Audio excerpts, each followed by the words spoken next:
Di sini Kanjeng Mami juga sudah ditemani sama ladies. Teman-teman dari ini ya, BNN Kota Mojokerto seperti yang sudah diinformasikan sama Kanjeng Mami. Oke. Langsung saja saya sapa deh untuk tamu kita pagi hari ini. Halo, assalamualaikum, selamat pagi. Waalaikumsalam, selamat pagi. Iya, kompak banget. Oke, mungkin Sobat R yang lagi streaming juga ya, lihat, wah ini, waduh saya nggak tahu wajah mbaknya. Iya, karena mbak-mbaknya menggunakan protokol kesehatan tetap ya, dengan menggunakan masker seperti itu. Tapi kalau Sobat R sebelum-sebelumnya pernah ikutan ngobrol juga bersama dengan teman-teman BNN Kota Mojokerto, pasti sudah nggak asing juga kok sama wajahnya, karena sebelumnya Mbak Arum sama Mbak Vivi juga sudah pernah datang ke sini ya Mbak ya, ngobrol-ngobrol ya. Iya, betul. Mbak Arum Palupi, terus Mbak Vivi Ariska, dan Mbak cantik ini adalah penyuluh, benar ya, penyuluh dari BNN Kota Mojokerto. Yang pagi hari ini kita akan ngobrol dengan tema narkoba di tengah pandemi corona. Betul ya? Nah, ini saya masih ingat obrolan saya bersama dengan Ibu Suharsi juga ya beberapa waktu yang lalu. Di mana waktu itu saya juga sempat terkejut juga begitu ketika saya kira waktu di masa-masa pandemi seperti ini peredaran narkoba agak-agak turun gitu ya, karena kan kalau kita lihat semuanya dampaknya luar biasa sekali dengan pekerjaan kita, pendapatan kita, ternyata enggak, tetap aja ya. Nah ini, atau malah naik malahan Mbak. Bagaimana? Ini bisa sekali lagi bisa digambarkan seperti apa kondisi peredaran narkoba dan penyalahgunaannya di tengah wabah pandemi corona yang masih belum berakhir ini.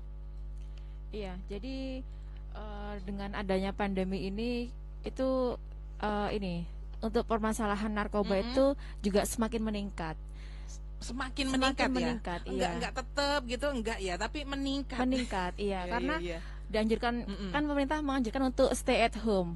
Tapi di sana para pengedar, para pengguna itu juga memanfaatkan waktu itu gitu, Mbak. Gitu, memanfaatkan itu juga gitu. Jadi meskipun ada anjuran itu, gimana caranya tetap bisa berdistribusi seperti itu. Jadi juga kasusnya banyak kasus juga sih kemarin juga kita juga di masa pandemi juga berhasil mengungkap kasus juga gitu. Yang di mana itu kalau nggak salah ya? Di Gondang. Oh, yang di Gondang ya? Ya, di Pacet juga iya. Itu pengedar apa pengguna? Itu pengedar sama pengguna. Di Gondang sama di Pacet. Iya. Berapa ini? Tersangka iya. Tersangka ada 3 yang ada di Gondang. Enggak, 2 yang di Gondang. Oh, 1 yang di Gondang, 2 yang di Pacet. Di Pacet ya. Iya, Oke. Pada saat tertangkap itu sedang bertransaksi kah atau sedang apa? Kalau yang di Pacet itu sedang menggunakan. Gitu. Itu di sebuah villa seperti itu. Pengguna memang ya dia ya. Pengguna sama pengedar. Iya. Kalau yang di Gondang itu pengguna. Pengguna 2. Iya. 1 ya tadi ya. Pengguna ya. Situ. Oke. Terus kemudian juga banyak di provinsi lain juga ada kasus juga ya, besar juga. Kemudian di BNNP juga besar kasusnya, malah berapa kilo itu ya, 52 kilo apa ya itu. Yang kemarin bukan sih yang sempat penggerbekan pabrik sabu itu ya. Yang per jamnya berapa jamnya menghasilkan berapa kilo itu ya. Iya. Oke. So Mbak Hana, di tengah pandemi ini kan mungkin banyak orang-orang yang terkena PHK gitu kan ya. Iya. Tingkat stres masyarakat itu karena memang ekonomi yang semakin krisis ekonomi kan sekarang kita juga mengalami itu. Jadi tingkat stres masyarakat itu semakin meningkat. Resiko penggunaan narkoba itu semakin meningkat juga. Kita juga tahu banyak beberapa artis ya sekarang yang sudah terkena atau dia menjadi penyalahguna narkoba seperti itu. Jadi dari situ aja kita tahu bahwasannya ketika banyak penyalahguna pasti juga banyak yang namanya peredaran narkoba seperti itu.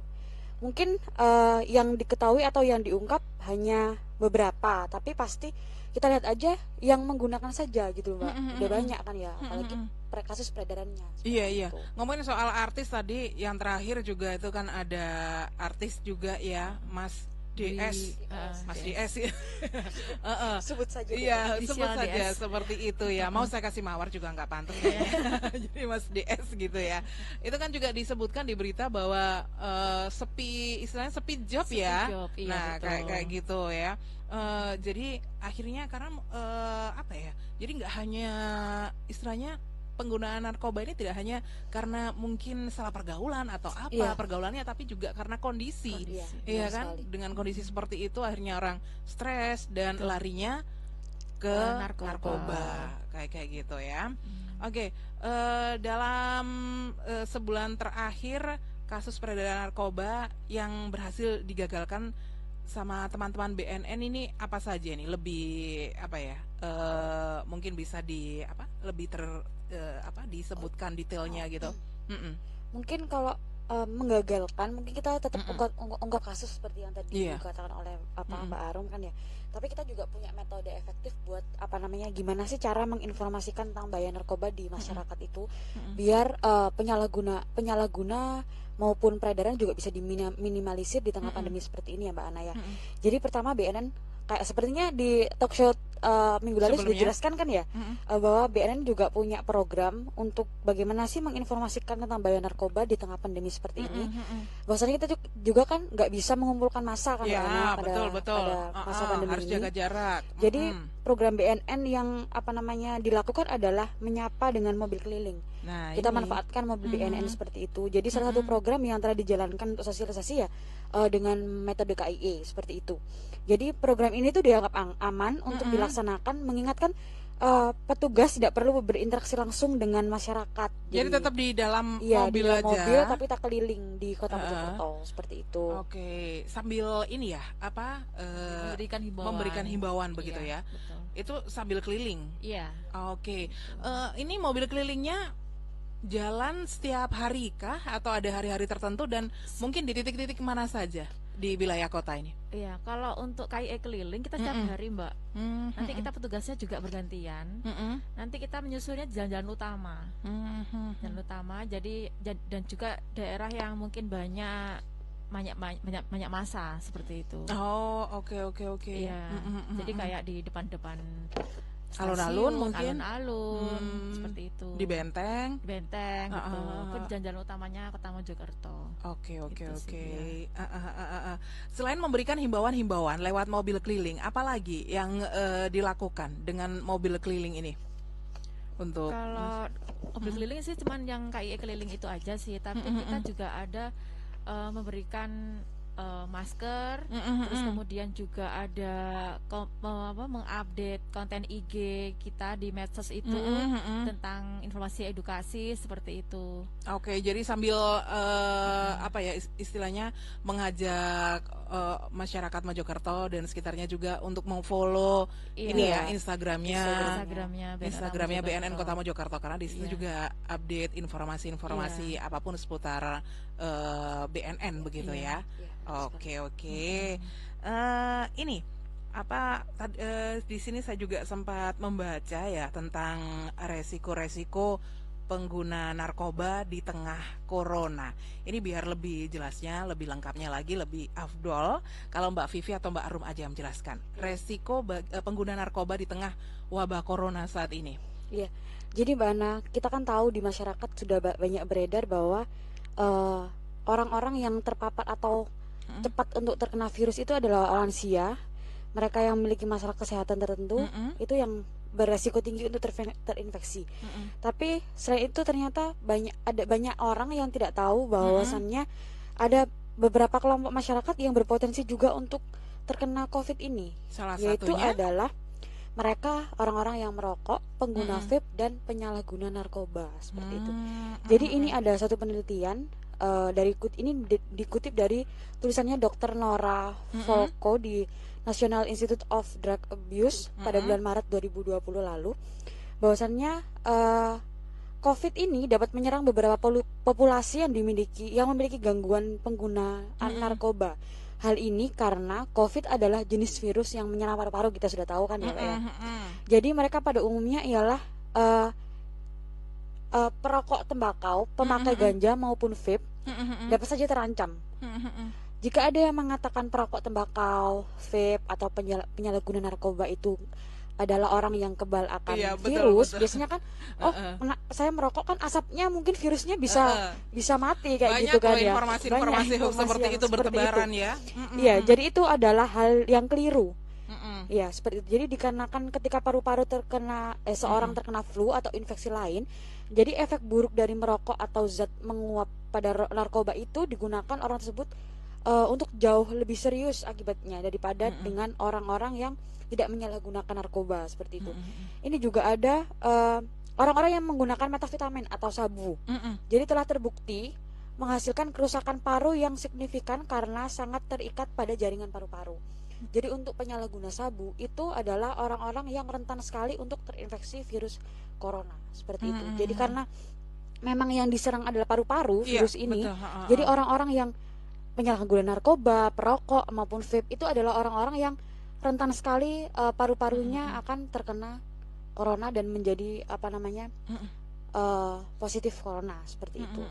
Sangat disayangkan sekali ya, karena vape juga itu kan banyak yang konsumsinya adalah anak-anak muda. Ya nggak sih? Betul kan ya. Kalau yang yang istilahnya bapak-bapak kayaknya seperti itu ya. Jadi sangat salah sekali ya kalau kita mendapatkan informasi tentang rokok yang katanya bisa membunuh virus COVID-19 ya, pengguna narkoba juga, itu sangat-sangat salah sekali gitu. Jadi kayaknya kita juga harus lebih bijak deh Sobat R untuk memilah-milih informasi-informasi yang banyak sekali bertebaran di tengah pandemi corona seperti ini ya. Kalau informasinya seperti ini takutnya salah kan ya. Padahal justru malah bikin penyakitnya lebih gampang gitu ya tertular ya. Oke. Kita masih akan ngobrol lagi Sobat R bersama dengan Mbak Vivi dan juga Mbak Arum mengenai narkoba di tengah pandemi corona. Silakan aja. Ini bisa gabung yang mau tanya-tanya ya lewat WhatsApp di 081234594400 atau bisa melalui telepon di 0321 3 kali 94. Sekali lagi obrolan kita soal narkoba di tengah pandemi corona. Kita akan balik lagi setelah yang berikut ini ya. Oke Sobat R, balik lagi di Mojopahit, Mojokerto Pagi Hits. Masih bersama dengan Mbak Arum dan juga Mbak Vivi dari BNN Kota Mojokerto ya. Oke, saya coba cek dulu ini yang sudah masuk di WhatsApp. Halo, saya sapa dulu.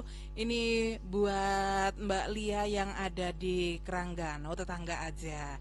Ini tanya, katanya BNN itu kan setahunya Mbak Lia ini pernah mengadakan sosialisasi di sekolah-sekolah seperti itu ya. Nah, ini kan anak-anak lagi pada belajar dari rumah ini. Bagaimana untuk melakukan sosialisasi bagi anak-anak sekolah? Nah, bagus juga ya, bener ya kan sekarang pada sekali. Bukan libur sih, belajar dari rumah semuanya. Nah, kayak gimana nih? Jadi kita di BNN sendiri itu kita sudah mempunyai program. Jadi kita tuh sekarang lagi ada proyek. Jadi kita tuh membuat video sosialisasi di YouTube yang mungkin nanti akan bisa disaksikan oleh mungkin anak-anak sekarang daripada main gadget, Instagram atau ngegame, mendingan saksikan video kita di YouTube. Jadi itu adalah berisikan tentang informasi-informasi mengenai P4GN ataupun informasi-informasi mengenai bahaya narkoba seperti itu, Mbak. Di YouTube. Jadi, bukanya ID-nya apa? YouTube-nya BNN Mojokerto ya, BNN Mojokerto ya, bukan secara pusat ya. Bisa langsung dilihat di situ. Oke, saya jadi penasaran juga. Saya coba lihat dulu ya di YouTube. Apalagi anak sekarang kan pada suka buka YouTube semuanya ya. Mau yang bangun tidur udah cariin YouTube. Jadi daripada lihat video-video yang agak aneh-aneh gitu ya, mending itu aja ya. Oke, saya coba angkat telepon dulu. Halo, selamat pagi. Selamat pagi RFM. Iya, selamat pagi juga. Halo Pak Adim. Iya, Pak Adim Ayim. Iya, Pak Adim Ayim. Ini selamat Pak pagi Mbak Hana. Iya, pagi lo Kanjeng Mami saya. Oh iya. Kalau pagi Kanjeng Mami. Iya, salim dulu dong. Iya. Ini ada Mbak Vivi sama Mbak Arum. Oh, Mbak Vivi Vivi, sama Mbak selamat Arum. Iya. Selamat pagi. Selamat pagi, Pak. Basa-basi dulu minal aidin wal faizin ya, Oh Pak. iya, sama-sama. Sama-sama. Kuenya Pak, tolong Pak. Ini membahas tentang BNN Kota Mojokerto sama Mbak Iya, betul. Soal narkoba di tengah pandemi corona, yang ternyata tadi semakin meningkat ya Mbak ya. Iya, Kan padahal ya nyambut gaya agak susah gitu loh ya, tahu sendiri kan. Tapi ternyata Iya. semakin meningkat. Iya sembarang pokoknya oleh duit ya, tidak apa-apa sih Jong. Iya sih. Iya makanya itu. Terus apa yang mau ditanyakan ini? Iya. Iya, Kanjeng terlalu buru-buru Kanjeng. Iya. Soalnya nanti panjang jadinya. Iya. Kalau nggak buru-buru. Iya. Mau Apa nih? tanya tentang apa ya istilahnya itu kayak kepo gitu loh Mbak. Iya, nggak apa-apa. Memang di sini tempatnya orang kepo. Ini loh Mbak Vivi sama Mbak Mbak Arum. Ini tadi kan diinformasikan selama pandemi ini kan ada 3 kasus di daerah sana utara sungai, lori sungai, selatan sungai, ya kan? Ya Allah Mbak, kok saya tenggorokan sakit ya? Ya hati-hati loh Mas. Salah satunya tenggorokan sakit ya, itu indikasinya ya. Minum dulu Mas. Nggak usah. Terima kasih.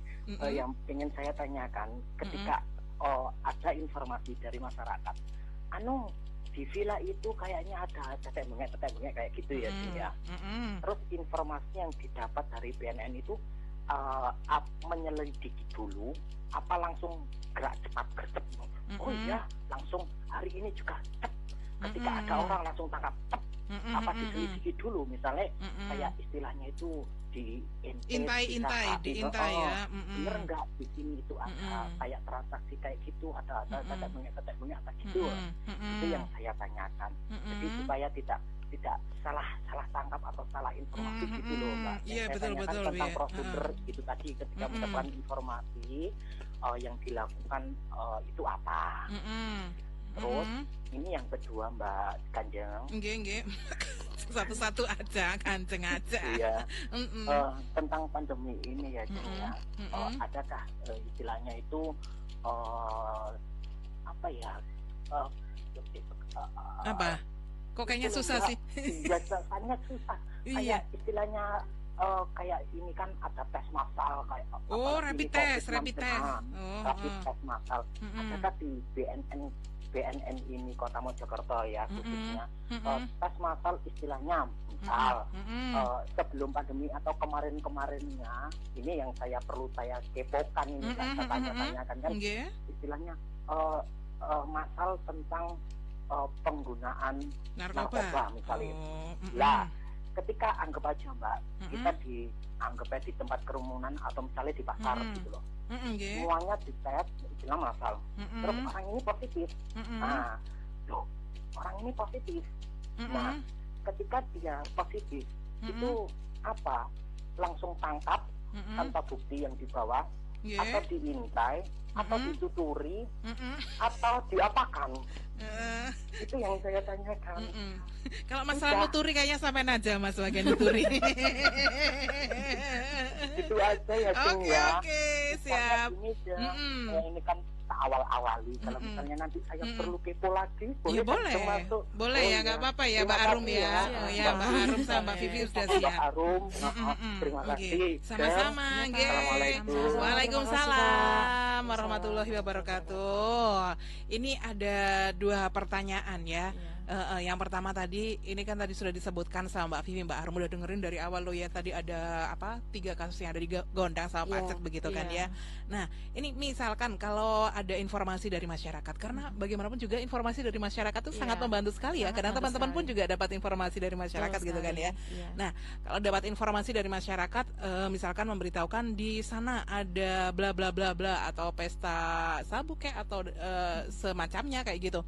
Nah, ini teman-teman BNN biasanya ini menyelidiki dulu kah atau langsung gerak cepat begitu? Menyelidiki adalah biar nggak salah tangkap atau salah informasi kayak gitu nih. Apa sih yang dilakukan teman-teman BNN? Kayak gimana? Jadi begini Mbak, kalau dari BNN untuk menindaklanjuti tentang laporan dari masyarakat itu kita melakukan penyelidikan dulu. Kita memastikan jangan sampai kita ya tadi salah tangkap gitu. Dan kemudian BNN itu harus ada barang bukti. Nah itu kalau ya. tidak ada kita tidak bisa untuk mengungkap gitu Mbak. Nah jadi kita pastikan dulu, kita lidikin dulu, yaitu tekniknya dari kepolisian ya, maksudnya dari teman-teman dari pemberantasan seperti itu, yang bekerja memang Polri. Jadi itu selidiki dulu. Jadi teman-teman BNN bersama dengan teman-teman dari kepolisian begitu ya? Kalau BNN kan ada Polri-nya juga Mbak. Pemberantasan itu orang Polri. Jadi yang bergerak di pemberantasan memang juga Polri, backgroundnya kan Polri gitu ya. Jadi kita selidiki dulu gitu, nanti kemudian kalau memang betul nanti baru kita lakukan penangkapan seperti itu. Jadi nggak bisa langsung gerudak-geruduk begitu ya, tetap ya. Karena kita tetap memperhatikan dari barang bukti juga. Kalau ada barang bukti, kita tidak bisa untuk mengungkap seperti itu. Tapi sebaiknya kita sebagai masyarakat, biar kita sebagai masyarakat yang nggak hanya sekedar yang ngasih informasi. Nah, ini sebaiknya masyarakat memberikan informasi dengan apa aja sih, atau data selengkapnya, atau kayak gimana, apa perlu ada foto kayak atau apa mungkin yang istilahnya ini benar-benar bisa segera dilakukan penangkapan nih, apa nih? Kalau untuk informasi sih mungkin ya harusnya lebih jelas, mungkin tempatnya di mana, kemudian juga dia harus jangan hanya sekali lihat, tapi jangan beberapa kali lihat seperti itu. Kalau sekali lihat kan nggak mesti tidak salah pasti ya. Jadi mungkin saya sudah lihat beberapa kali, 3 kali ya, itu kita baru bisa untuk memastikan seperti itu. Kan kita juga setelah dari informasi masyarakat, kita juga harus terjun ke lapangan juga, menyelidiki juga, mencari informasi. Apakah benar seperti yang dilaporkan? Ada di sana gitu, seperti itu sih Mbak. Oke. Jadi sebelumnya itu Mbak, ketika kita sosialisasi sebelum ada pandemi ini, jadi kita tuh memberikan informasi kepada masyarakat bahwasanya bagaimana sih kita tahu bahwa dia telah penyalahguna, biar kita nggak pakai feeling aja. Biasanya kan kadang-kadang orang kayaknya perasaanku lo wong iku lo kok ngene ya gitu ya, perasaan. Jadi kita dan tuh mungkin memberikan gitu informasi kepada masyarakat bahwasanya ciri-ciri penyalahguna atau ciri-ciri jeresnya itu Mbak. Jadi ini berarti korek jeres ya? Iya, korek jeres kayak gini, kayak gitu. Jadi kalau ada indikasi menemukan seperti itu, entah di tempat sampah atau dimanapun, bisa langsung melapor. Iya bener loh, ini karena kita sebagai masyarakat awam yang nggak pernah amit-amit lah ya kita bersentuhan dengan hal seperti itu, kita nggak tahu bener. Biasa kan ada asap mulung gini Mbak, di aqua kemudian disedot pakai sedotan, makanya ada dua lubang itu, ya satunya buat air, yang satunya buat disedot asapnya tadi gitu. Oke. Sama ini sedotannya diguntingnya miring. Kenapa harus miring? Itu kan buat dia buat nyendok sabu. Jadi miring gini Mbak. Sedotannya digunting miring ya. Itu juga sudah jadi indikasi. Ada penyalahguna atau selalu sama seperti itu ya memang ya. Selalu sama seperti itu. Beberapa kasus yang kita yang BNN nangkep itu juga karena laporan masyarakat yang menemukan plastik klip di jendela, di bawah jendela, akhirnya kita selidiki ternyata memang bener ya.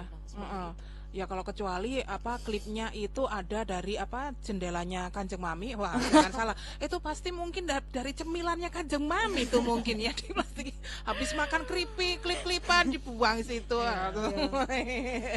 Iya tapi iya benar-benar juga sih, itu adalah hal yang kelihatannya kecil, tapi kita tidak mengetahuinya juga akan seperti apa ya, istilahnya kita jadi nggak tahu gitu loh kalau ini adalah pengguna. Bener, jadi ada pipet ya, namanya pipet. Terus ada bong ya, tadi botol mineral tadi ya. Terus ada sedotannya digunting miring, kaca. Habis itu korek api yang dirusak atasnya itu ya. Sama plastik klip ya. Oke, sip. Oke, kemudian pertanyaan berikutnya, jadi Pak Adiem, pertanyaan yang pertama udah terjawab ya, bahwa harus ada penyelidikan terlebih dahulu, jadi nggak serta-merta langsung gerak cepat aja. Jadi karena yang di sini yang perlu dipegang sama teman-teman BNN begitu, itu adalah buktinya, harus ada bukti, ada barang buktinya ya. Oke, kemudian yang kedua, ini kan kalau di masa-masa pandemi seperti ini kita sering tahu ada rapid test ya kan. Nah, bagaimana dengan teman-teman yang ada di BNN? ada nggak sih apa tes massal begitu sebelum-sebelumnya sebelum pandemi begitu ya, tes massal apakah ini menggunakan narkoba atau enggak di tempat-tempat kerumunan seperti itu. Jadi semuanya dites, terus kalau misalkan ada yang positif dan ketika positif itu apa langsung ditangkap atau diintai dulu atau dituturi alias dinasehati atau gimana tadi? Silakan. Jadi sebelum namanya pandemi ini kan kita juga BNN Mojokerto mungkin banyak ya Mbak ya, kayak berita ada razia BNN Kota Mojokerto sama Satpol PP dan segala macamnya, itu kita pasti melakukan tes narkoba waktu kita razia itu. Jadi orang-orang yang terkena razia kita tes narkoba, kemudian kalau emang positif kita langsung bawa proses ke kantor kayak gitu. Biasanya razianya dilakukan di tempat-tempat hiburan. Tempat-tempat hiburan udah langsung aja diamankan berapa orang ya, terus gitu. Langsung dites. Iya, langsung dites di tempat. Kalau positif kita bawa ke kantor, kemudian kalau memang ada nanti kita kan pasti ada ngorek informasi apakah dia akhirnya terlibat jaringan atau dia cuma pengguna. Kalau pengguna nanti kita sarankan untuk rehab. Gitu. Kalau memang ada jaringan, terkait jaringan ya kita proses secara hukum nanti kayak gimana seperti itu. Kalau negatif ya udah langsung keluar aja ya berarti ya. Itu kalau hasilnya kalau rapid testnya narkoba itu emang kan mahal ya Mbak ini ya. Jadi kita memang harus selektif prioritas.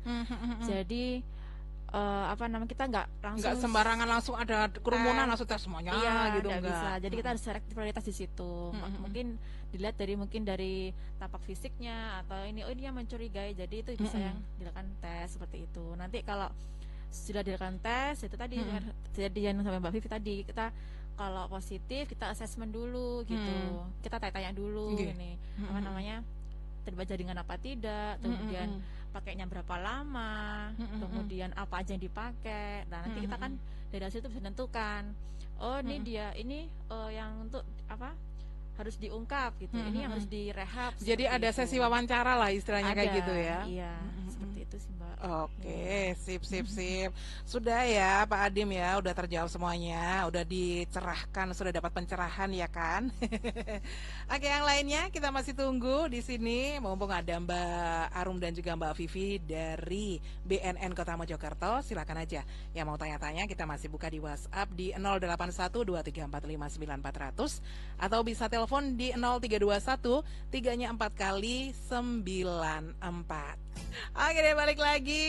Ini kita ngobrol bersama dengan Mbak Vivi dan juga Mbak Arum dari BNN Kota Mojokerto. Masih ngobrolin soal narkoba di tengah pandemi corona. Yuk silakan buat Sobat R yang punya pertanyaan, buat mbak-mbaknya yang cantik-cantik ini, silakan aja bisa gabung di sini ya. Saya coba cek lagi yang sudah masuk di WhatsApp ini. Sebentar. Oke, ini ada Pak Dwi yang ada di Sinoman. Pak Dwi ini menanyakan, kenapa sih narkoba itu kok susah buat diberantas ya? Padahal informasi seputar bahaya narkoba dan lain-lain juga setiap harinya gencar dilakukan seperti itu. Ini pertanyaan dari Pak Dwi yang ada di Sinoman.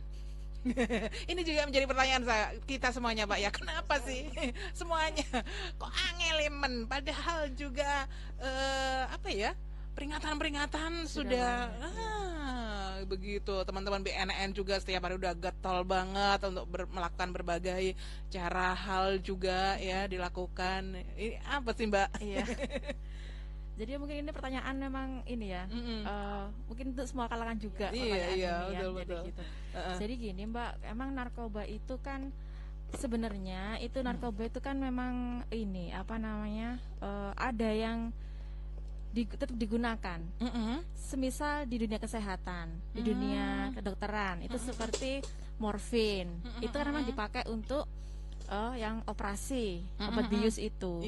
Jadi kan memang tidak bisa kita langsung hilangkan. Kan tetap kita dibutuhkan juga sama kehidupan ini gitu kan ya Mbak ya. Tapi memang harus di tangan orang yang benar kayak gitu kan, itu tadi dokter kayak gitu. Iya, seperti itu. Makanya itu namanya orang juga ada yang paham, ada yang tidak paham, dan ada yang mengerti tapi disalahgunakan seperti itu. Nah makanya narkoba itu selalu ada di situ.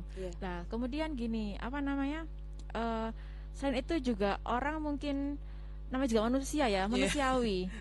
Jadi kadang dia tahu kalau ini tidak boleh, tapi hanya untuk kebutuhan duniawi, akhirnya manusia tetap nggak masalah, yang penting aku namanya happy, yang penting aku butuh kok, seperti itu lah. Jadi mungkin mikirnya pendek begitu ya istilahnya ya, gitu. Nggak jangka panjangnya kayak gimana. Nah makanya itu, kalaupun apa ya, kita juga dari BNN dari mulai BNN pusat sampai dengan wilayah juga sudah berupaya gitu, sampai dengan kayak seperti rehabilitasi. Kita selain merehab, kita tidak langsung lepas, tapi kita kasih di sana pemantauan dan juga ada program namanya pasca rehabilitasi. Nah di sana BNN juga memberikan pemberian alternatif. Kita kasih pelatihan, kita kasih apa namanya, apa sih yang menurut dia tuh kelebihan dari mereka, apa aja bisa dia produktif kembali seperti itu.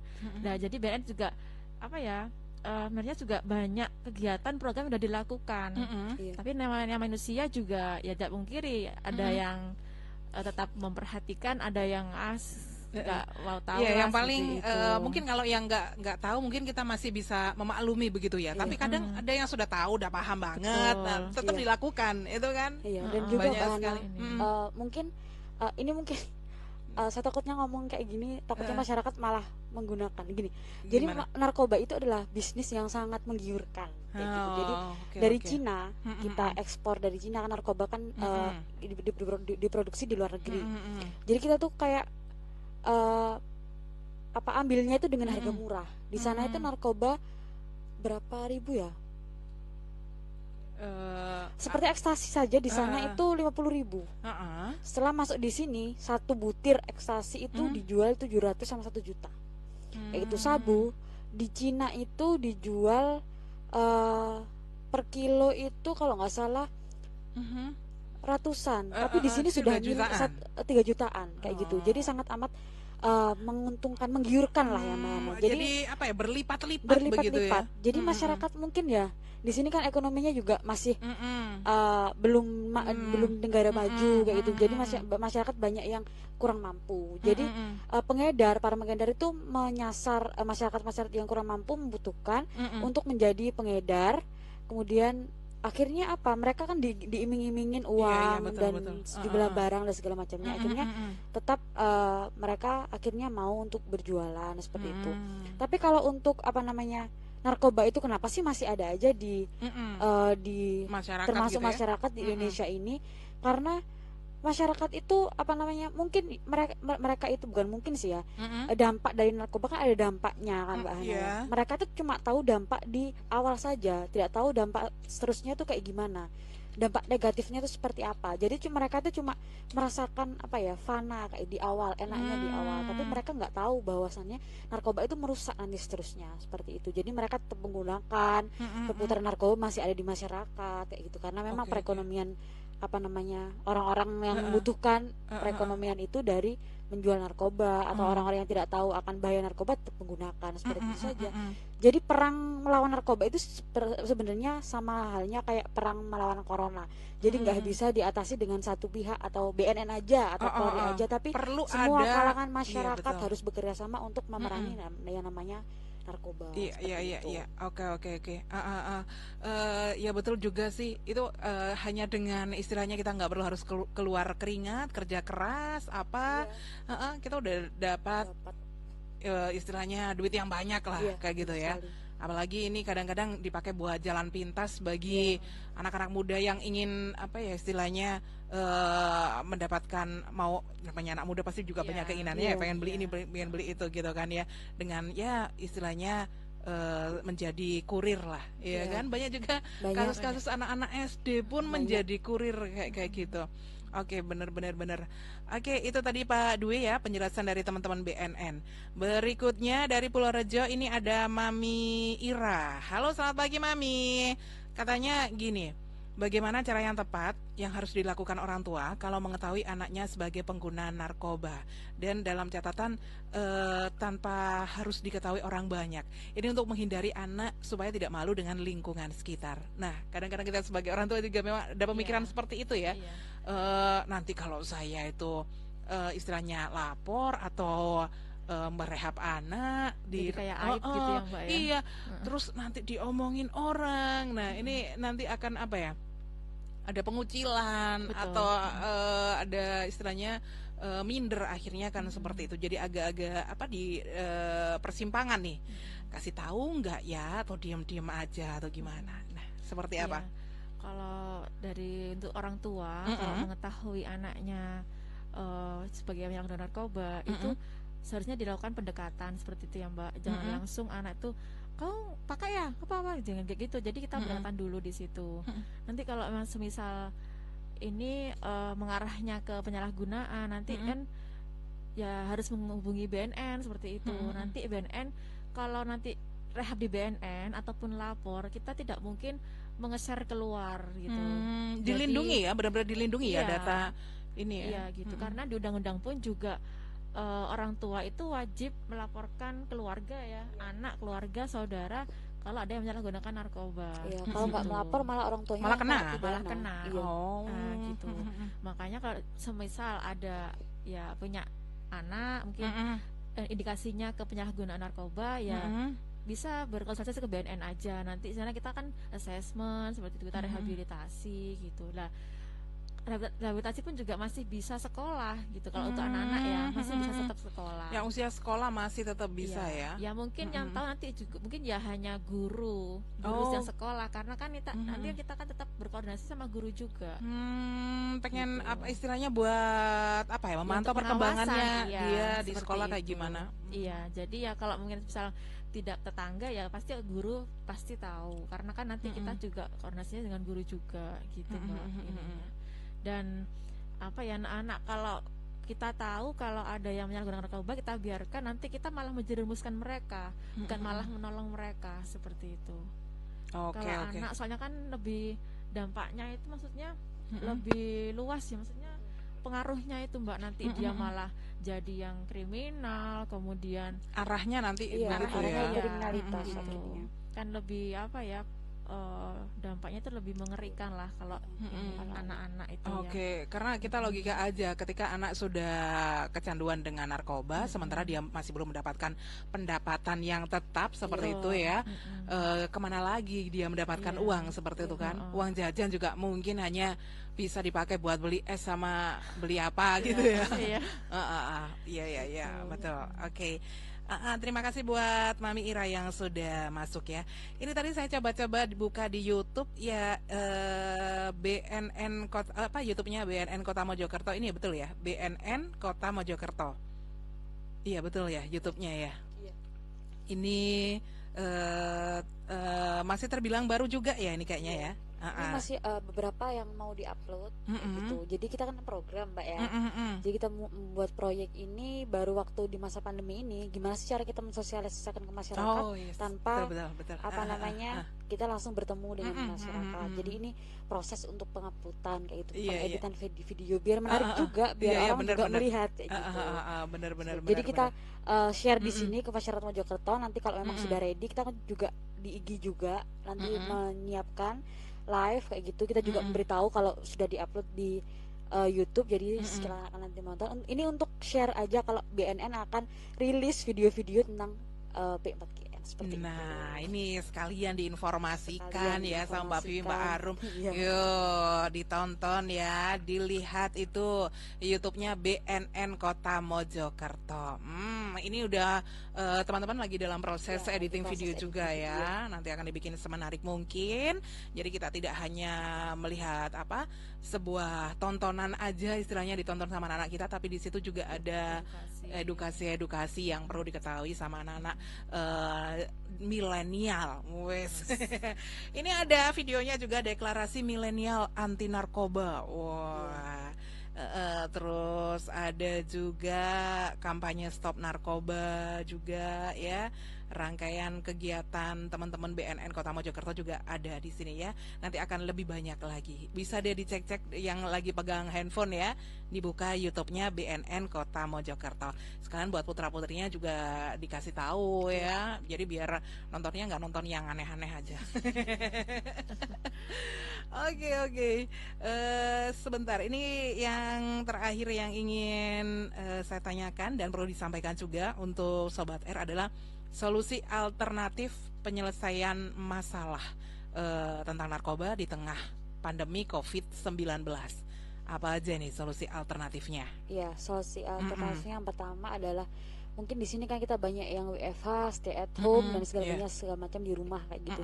Jadi yang pertama adalah pendekatan melalui agama, yaitu jadi kita masyarakat yang bersih dari dunia narkoba itu adalah yang ditanamkan ajaran agama kepada mereka. Jadi bahwasannya mungkin di ajaran agama tidak ada yang namanya kayak apa namanya, bukan tidak ada yang namanya ya Pak ya. Dalam narkoba itu sudah terbukti dapat merusak agama kayak gitu. Sudah diharamkan ya di agama itu. Jadi kita harus menanamkan mulai dari dini. Mungkin sekarang kan lagi anak-anak stay at home, belajar di rumah. Jadi kita sebagai orang tua harus membimbing mereka maksudnya di jalan agama ini loh. Ini adalah hal-hal yang memang harus dijauhi, haram gitu sebenarnya. Mungkin pendekatan seperti itu. Yang kedua adalah di pendekatan psikologis. Jadi dengan pendekatan ini mereka yang belum terjamah narkoba atau kenikmatan semu narkoba itu diberikan nasihat dari hati ke hati oleh orang-orang yang dekat dengannya. Sekarang kan lagi yaitu di rumah, jadi orang tua atau saudara-saudara kayak gitu. Bagaimana orang-orang terdekat ini memberikan petua atau nasihat dengan karakter atau kepribadian mereka seperti itu. Jadi ada langkah persuasif melalui pendekatan psikologis ini diharapkan mampu menanamkan kesadaran diri dalam hati mereka untuk menjauhi yang namanya penyalahgunaan narkoba. Betul. Ya, yang ketiga adalah pendekatan sosial. Jadi bagi mereka yang belum maupun yang sudah masuk dalam sini kelam narkoba, jadi melalui pendekatan ini agar tersadar bahwa mereka itu merupakan bagian penting dalam keluarga dan lingkungannya, bahwa mereka itu berharga di lingkungannya. Mereka masih punya masa depan kayak gitu. Jadi ya harus mau nggak mau harus keluar dari dunia itu seperti itu. Gitu. Kalau sering sekali dijelaskan di sosialisasi atau manapun bahwasannya pengguna narkoba, penyalahguna narkoba itu adalah tidak bisa sembuh, Mbak.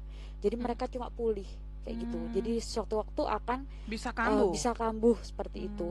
Dan juga kerusakan dari narkoba itu adalah permanen. Ketika dia sudah rusak, maksudnya anak SD menggunakan narkoba, dia sudah rusak masa depannya di SD itu, gitu. Karena kerusakan dia ditimbulkan oleh narkoba adalah permanen, sifatnya untuk selamanya seperti itu. Kita juga sering ketika sosialisasi menjelaskan bahwa atau memberikan gambar-gambar ke anak-anak, otak penyalahguna narkoba itu seperti ini loh adik-adik. Dan itu memang benar terjadi, itu scan otak asli seperti itu. Jadi ada kerusakan di otaknya gitu. Kita bisa bayangkan tidak bisa diatasi. Ketika sudah rusak, ya akan rusak seperti itu karena mereka adalah rusak permanen ketika menyalahgunakan narkoba itu seperti itu, Mbak Hana. Jadi kita harus walaupun sudah istilahnya mentas dari itu gitu sudah ya? Itu, tapi mereka masih punya kerusakan permanen dari akibat penyalahgunaan narkoba seperti itu. Jadi mungkin masyarakat atau adik-adik di rumah atau semuanya mendengarkan, kita memberikan sosialisasi itu tidak main-main dan kita tidak fake, maksudnya tidak memberikan informasi yang tidak benar. Jadi apa yang kita sampaikan adalah memang benar kenyataannya seperti itu. Ya, mungkin kalau masih menggunakan atau masih nekat saja, ya dampaknya mungkin nggak akan langsung meninggal atau apa enggak. Cuma itu akan berlangsung seperti itu dengan jangka panjang. Nah itu pasti seperti itu. Oke, terima kasih banyak buat Mbak Vivi, Mbak Arum ya untuk pencerahannya pagi hari ini. Dan kayaknya kita ketemu lagi kapan ini? Masih belum tahu ya? Iya, masih belum tahu. Oke, sekali lagi terima kasih untuk penjelasannya ya, panjang lebar sudah dijelaskan dengan begitu gamblang juga, dan ini semoga juga bermanfaat untuk Sobat R tentunya, harapan kita ya semuanya. Dan tentunya kalau Sobat R ini ada keinginan buat coba-coba, udah hentikan mulai dari sekarang ya. Narkoba nggak ada manfaatnya sama sekali, dan yang ada bikin kerusakan saja pada diri kita ya, khususnya di otak tadi ya. Dan kerusakannya itu nggak main-main, permanen begitu ya. Jadi jauhi, udah nggak buang jauh-jauh untuk mencoba-coba seperti itu, karena kan memang bener ya, awalnya coba-coba dulu terus akhirnya kecanduan ya kan, seperti itu. Oke, nyoba yang lainnya aja, mungkin nyoba-nyoba pagi hari ini ngajak Kanjeng Mami sarapan, nah itu bagus, mumpung Kanjeng Mami lagi lapar. Oke, saya tinggalkan Mbak Vivi, Mbak Arum. Sukses ya, sampai jumpa di lain kesempatan. Oke, ya sama-sama, terima kasih.